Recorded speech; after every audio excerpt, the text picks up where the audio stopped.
February is the shortest month of the year. It's the flex month, where we stick extra days to make the calendar work. Depending on what hemisphere you're in, it can be a month of warmth and sunshine or a month of short days and cold weather. But it's also a month of something else. It's a month where you have questions and I have answers.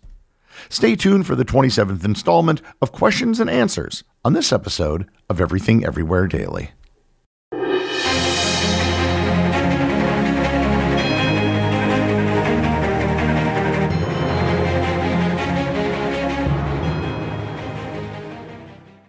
This episode is sponsored by Chubbies. If you're like me, you probably dress casually most of the time. I almost never have to wear a suit and tie, which is one of the perks of being a podcaster. If you're interested in casual men's clothing that doesn't compromise on quality, then let me recommend Chubbies. Chubbies are the official outfitters of Friday at 5 p.m.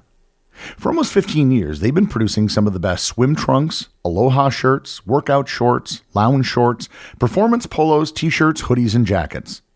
Whatever you wear, Chubbies has something stylish and comfortable for you.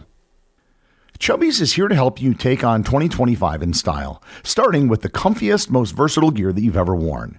For a limited time, my friends at Chubbies are giving my listeners 20% off with the promo code DAILY at checkout at chubbiesshorts.com. That's 20% off your order with the promo code DAILY. Support the show and tell them I sent you. No matter where the new year takes you, Chubbies has the gear to keep you comfortable and looking your best. This is an ad from BetterHelp Online Therapy. We always hear about the red flags to avoid in relationships, but it's just as important to focus on the green flags. If you're not quite sure what they look like, therapy can help you identify those qualities so you can embody the green flag energy and find it in others. BetterHelp offers therapy 100% online, and sign-up only takes a few minutes. Visit BetterHelp.com today to get 10% off your first month. That's BetterHelp, HELP.com. Let's jump right in with the first question. Dan Banowetz asks, should we get rid of the U.S. penny? They cost more than they're worth and seem to be unnecessary. The short answer is yes, we should probably stop manufacturing them. But that doesn't mean that we are getting rid of them, however. As you mentioned, we lose money on every penny we create because the materials and processing cost more than the actual coin. The difference in the value of money and the cost to make it is known as seigniorage. The penny has negative seigniorage, which is a big signal that it is no longer worth making. This is entirely a function of inflation. You literally cannot buy anything anymore with a single penny. Growing up, I could at least put a penny in a gumball machine and get a tiny gumball out. But you can't even do that anymore, assuming you could even find a gumball machine. The penny has been studied extensively, and what we have found is that most people don't even use them. They quickly leave circulation as people put them in coffee cans or piggy banks because they don't want to carry them around. People literally give them away in take-a-penny containers. This wouldn't be the first time that we got rid of a low-value coin. In the 19th century, the United States had a half-penny that it eventually stopped making. The way you do it is you don't ban the penny, you just stop making new ones. All pennies currently in circulation would still be legal tender. Over time, they would end up at banks and be retired, but if you have any pennies, you're still free to use them. There are other countries that have done this. Canada stopped making pennies a few years ago. Prices are still priced normally and are charged to the nearest cent. If you pay with a credit or debit card, you pay the normal price. If you pay with cash, you just round up or down. The most the price would be adjusted for anything would be 2 cents, which would be a trivial amount for most transactions.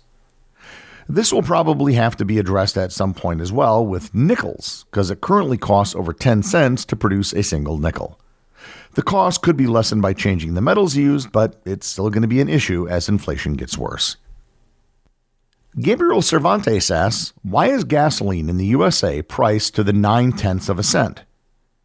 This is a very good question, as nothing else in the economy is regularly priced at a fraction of a cent.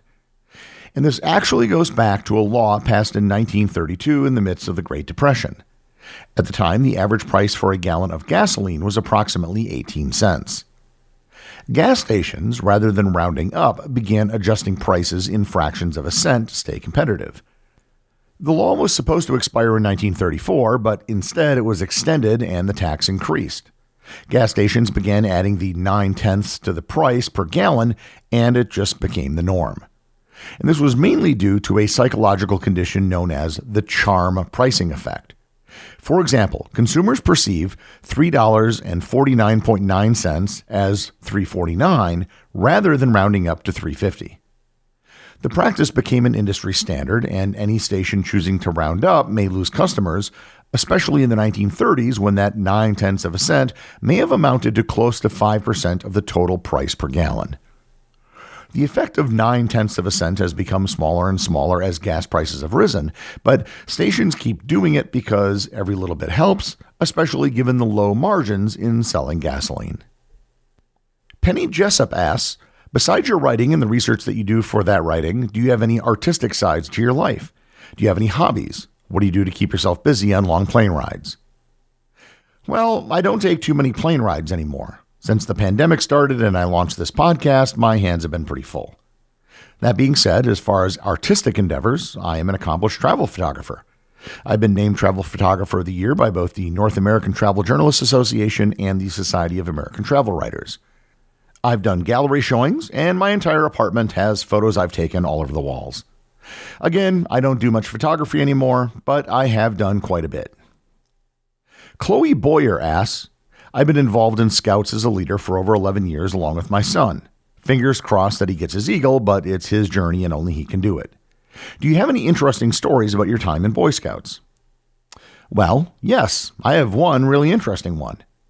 Back in 1983, my local council was celebrating its 10th anniversary and was having a big jamboree to celebrate. The big guest of honor for the event was Bill Hilcourt, aka Green Bar Bill, the man who wrote the Boy Scout Handbook. By this time, he was well into his 80s. When I heard about this, I took the initiative and wrote him a letter inviting him to have lunch with our troop. He accepted, and I got to meet him, got my photo taken with him, and had him sign my handbook.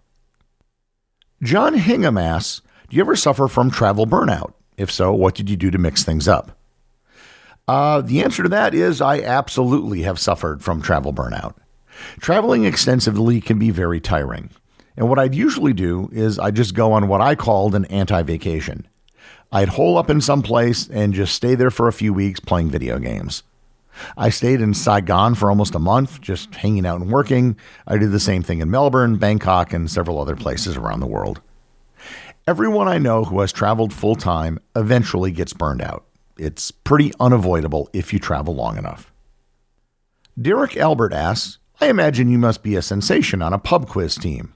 Are you a fan? How in demand are you, and how do you generally fare? In addition, what are your favorite quiz questions of all time? The truth is, I have never been asked to be on a pub quiz team, although I have run some quiz nights at local pubs. I had a reputation, not surprisingly, of having the hardest trivia questions in the area. Most pub quizzes tend to be orientated towards popular culture questions, for which I would probably do horribly. I do much better on the type of topics that you would listen to on this podcast. Steve Gulliver asks, given your extensive travels, have you seen or been affected by any big storms or natural phenomena that have left you awestruck? Sort of. I was in Maui during the 2011 Japanese tsunami. We had plenty of advance warning and knew exactly when it was going to hit. It turned out not to be a very big deal, but the lead up to the tsunami hitting was actually really interesting. All the locals were pretty casual about it. All the Europeans that were visiting wanted to climb a mountain to avoid it. Kevin Carden asks, what are the hottest and coldest temperatures you've ever experienced during your travels, and where were they? How brutal did they feel? I've experienced negative 30 Fahrenheit wind chill in Alaska and 117 Fahrenheit air temp in Indio, California, but I imagine you've seen greater extremes. Well, the hottest I've ever seen was in the Danakil Depression in Ethiopia. The temperature in the thermometer in the car I was in read 50 degrees Celsius, which is 122 degrees Fahrenheit. I also experienced very close to the same temperature when I visited Uluru in Australia in the middle of the summer. The coldest I've experienced was somewhere around negative 40 to negative 45 Fahrenheit, which is basically the same thing in Celsius. And that does not include any wind chill, it's just raw temperature. And I experienced that in Whitehorse, Yukon in the middle of the winter. Kevin O'Keefe asks, who was your favorite teacher and why? In high school, I would have to go with my debate coach, Mrs. Heckrell. If it wasn't for her and debate, I would have a very different life today. In college, I would have to go with several different professors. I had an economics professor, Vasant Sukhatmi, who was great and taught microeconomics. I had a mathematics professor, Stan Wagon, who I took a senior seminar with on number theory, and I know he sometimes listens to the show. I had a political science professor, Chuck Green, who was a real standout in the department. And I also had a great debate coach and argumentation professor, Scott Nobles, who also happened to be the very first winner of the National Debate Tournament in 1947. October Sky asks, hi, Gary. I'm glad to know that my favorite podcaster is also a fellow Packer fan. Anyways, you have mentioned that you prefer Civilization 5 over Civilization 6. I formally disagree with your opinion. Are you looking forward to Civilization 7, or do you expect to keep playing old reliable Civilization 5? Well, I'm certainly going to try Civilization 7 when it comes out in about a week. I'm holding off any judgment until I actually play it. There are some things about it that I saw in the trailers that seem interesting, and there are other parts that seem kind of dumb. Picking a totally new civilization in each era seems to me odd. Given how the time between each version of Civilization gets longer and longer, it'll probably be another 20 years until Civilization 8 is released. Geronimo Richieson asks, have you ever met Mike Duncan of the Revolutions podcast? If so, what do you think about him and his works? I've never met him. Despite what many people think, all the podcasters do not know each other. That being said, I have listened to every episode of both the History of Rome and the Revolutions podcast, and I highly recommend both of them. Jana Elsie asks, do you play a musical instrument, and if so, what do you play? Well, Jana, I do not play any musical instrument. I tried playing a trumpet in grade school, and I was truly horrible at it. I mean, I was really, really bad. I gave it up and have never attempted to play an instrument since. I like to think that if I really applied myself, I could learn how to do almost anything. However, the exception to that is playing an instrument. I have no aptitude for it whatsoever. I enjoy music and I appreciate music, but I can't play it. There are people in the local symphony orchestra that I get to meet a couple times a year when they come by a local pub, and I'm able to have actual high-level conversations with them about classical music. But there is a limit to what I'm able to talk about because I myself am not a musician. The last question comes from Jimmy A.K., who asks, when you write episodes, do you go completely old school and just open up the word processor and start typing? Or do you use any sort of AI tools to either simply help with completing sentences and grammar more quickly, Grammarly or something similar, or full-blown AI MMLs that help generate the outline and content where you then do some cleanup and editing? Well, Jimmy, all of my scripts are written in Google Docs. Every single one since the first episode has been written this way. This allows me to switch between my laptop and desktop computers without having to worry about version control. I've also used Grammarly since the very first episode.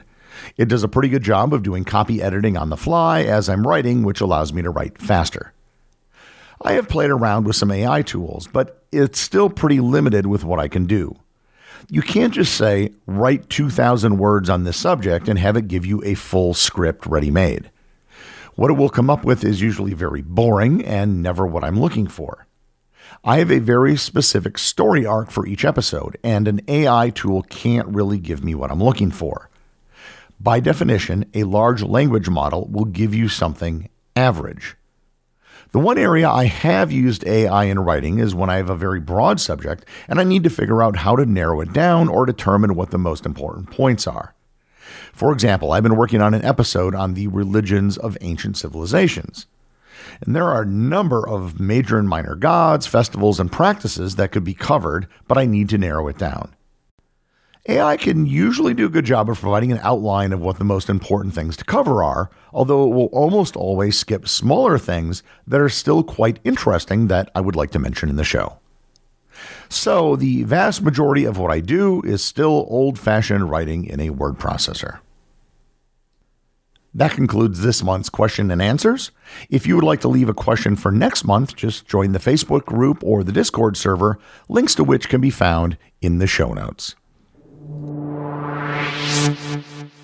The executive producer of Everything Everywhere Daily is Charles Daniel. The associate producers are Benji Long and Cameron Kieffer. I want to give a big shout out to everyone who supports the show over on Patreon, including the show's producers. Your support helps me put out a show every single day.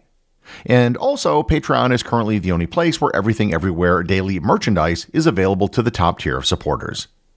If you'd like to talk to other listeners of the show and members of the Completionist Club, you can join the Everything Everywhere Daily Facebook group or Discord server.